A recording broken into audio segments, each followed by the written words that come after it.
I mean, there's literally hundreds of stories here in this building. Each of these streetcars is a survivor. I was always fascinated with knowing my way around places, and the trolleys enabled me to learn my way around Pittsburgh when I was a kid. And that was the way my dad described it. I mean, my dad, who said, oh, trolleys are how we got around when we were poor, also told me how they would buy a pass for 25 cents when he was a kid, and he and his brother would ride all over the city because it was something to do, and they learned their way around that way. I took my first trolley ride when I was 4 years old at a museum up in Maine, a trolley museum like this one here. And I said to myself, this is really something.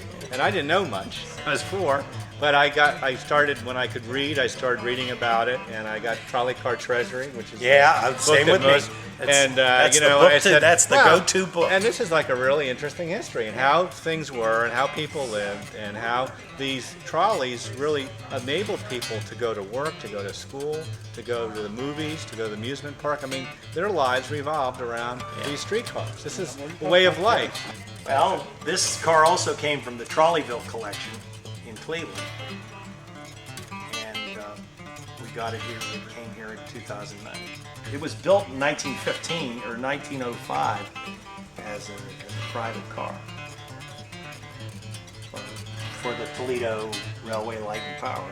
They built it as a business private car, and the excuse, you know, financially was that it could be used for parties and trips to Cleveland. You know, you could put the streetcar on the line in Toledo and go to Cleveland, or you could go up to Detroit. And so, Which they did. Which they did. And the old light fixtures. And that's gold leaf striping up there. Kitchen and a bathroom in the aisleway, and then there's another room down here with a desk and a typewriter. Smoking section, which is the section where the spittoon is, they had wooden armrest chairs. And the other trolley, other end of the car, had big leather upholstered chairs.